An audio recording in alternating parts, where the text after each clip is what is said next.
Selamat malam Pak Wawan, selamat malam juga rekan-rekan mahasiswa. Saya Farel Deksinambela akan mereview satu skripsi untuk tugas mata kuliah rekayasa perangkat lunak. Untuk skripsi yang akan direview ini dengan judul Prediksi Stok Barang di PT Satria Jaya Prima menggunakan algoritma SES.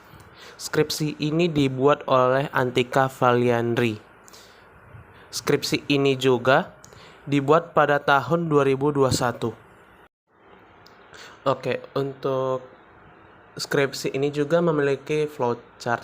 Dia menggunakan waterfall metodenya. Itu dalam flowchartnya itu ada urutannya, dan itu dimulai dari observasi lapangan, identifikasi masalah, tujuan penelitian, analisis data, perancangan sistem, pemulihan kode program, pengujian program, penerapan program, kesimpulan, laporan, dan selesai. Nah, ini dia untuk flowchart diagram alir penelitian. Oke, untuk halaman berikutnya itu ada flowchart halaman login, dan itu memiliki beberapa urutan.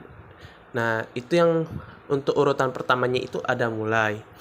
Yang kedua itu ada tampil halaman login. Yang ketiga itu ada masukkan username dan password.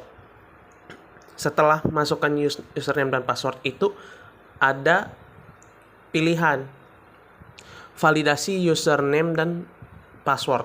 Semisal si user menginput username dan password, ternyata passwordnya yang salah atau username-nya yang salah, maka itu akan menampilkan sebuah pesan yang berisi passwordnya salah atau username-nya salah. Lalu itu akan kembali ke tampil halaman login. Misalnya username dan passwordnya benar, itu akan lanjut ke halaman utama. Selanjutnya ada flowchart halaman utama. Dalam flowchart halaman utama ini juga memiliki beberapa urutan dimulai dari halaman utama. Lalu ada pilih data barang. Misalnya usernya mengiyakan, lalu itu akan ke halaman form data barang. Semisalnya tidak, dia akan ke pilih data penjualan barang. Lalu semisalnya di bagian data penjualan barang dia memilih iya, itu akan lanjut ke form data penjualan barang. Semisalnya tidak, dia akan pilih prediksi SES. Semisalnya iya, dia akan lanjut ke form prediksi SES. Semisalnya tidak, dia akan logout. Lalu semisalnya dia iya, itu akan selesai. Semisalnya tidak, itu akan balik lagi ke halaman utama. Untuk selanjutnya ada form data barang. Dan di sini juga ada beberapa urutan-urutannya, itu dimulai dari form data barang. Lalu itu ada tampil data barang. Nah, di dalam tampil data barang ini ada 3 opsi. Yang pertama tambah, ubah, hapus. Semisalnya user memilih tambah, itu hasilnya data barang itu akan bertambah. Semisalnya dia memilih ubah, data barang itu akan berubah. Lalu jika user memilih hapus, itu data barang akan terhapus. Semisalnya user tidak memilih dari ketiga pilihan tersebut, itu akan logout dan kembali ke tampil data barang. Kalau semisalnya pun dia nggak tampil ke data barang, itu artinya dia sudah selesai. Lalu berikutnya ada flowchart halaman data penjualan. Jadi di dalam flowchart halaman data penjualan ini ada juga urutannya. Itu yang pertama ada form data penjualan barang. Yang kedua itu ada tampil data penjualan barang. Nah, lalu user akan diberi 3 pilihan, yaitu pilih tambah, ubah, hapus. Semisalnya user pilih tambah, itu akan menghasilkan tambah data penjualan barang. Semisalnya user memilih ubah, nah itu data penjualan barangnya itu akan berubah. Semisalnya pilih hapus, itu data penjualannya akan terhapus. Nah, dari tiga opsi ini, itu akan kembali ke halaman tampil data penjualan barang. Semisalnya user tidak memilih ketiga pilihan ini, itu user akan logout dan prosesnya akan selesai, atau itu akan kembali ke tampil data penjualan barang lagi. Lalu di sini ada flowchart halaman prediksi ses. Jadi di dalam halaman prediksi ses ini juga memiliki beberapa urutan. Nah, yang pertama itu form prediksi ses. Yang selanjutnya itu dia akan tampil data prediksi. Lalu itu turun akan ada pilihan alpha.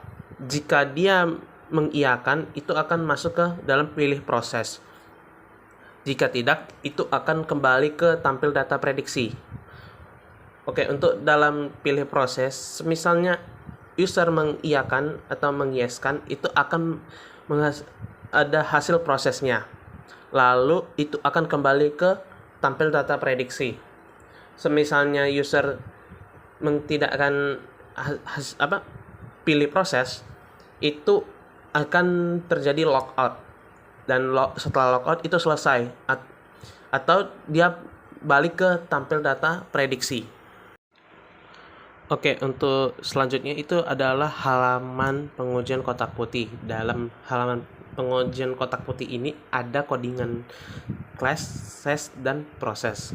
Jadi di dalam codingan ini itu menunjukkan kodenya itu memastikan bahwa dropdown tetap mempertahankan pilihan sebelumnya saat halaman dimod kembali. Ini codingan ini itu menghasilkan elemen select untuk menampilkan daftar barang dari database. Untuk halaman berikutnya itu ada coding class dan ses. Proses ini lanjutan dari coding yang di halaman sebelumnya. Jadi di dalam halaman codingan ini, kodenya itu memungkinkan pengguna untuk yang pertama melihat nilai alpha yang tersimpan dalam database. Yang kedua itu dapat mengedit nilai alpha secara manual melalui prompt. Dan yang ketiga memilih barang lain, dan halaman akan diperbarui untuk menampilkan nilai alpha yang sesuai. Oke, dalam halaman berikutnya ini ada codingan lanjutan dari yang sebelumnya juga.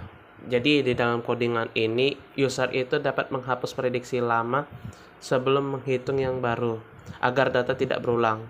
Yang kedua mengambil data penjualan berdasarkan barang yang dipilih dan menghitung prediksi menggunakan metode ses. Yang ketiga menggunakan nilai alpha yang dipilih pengguna untuk menentukan seberapa besar pengaruh data terbaru terhadap prediksi. Nah, yang keempat itu ada menampilkan hasil prediksi ke dalam halaman web dengan nilai alpha, map, dan tingkat kesalahan.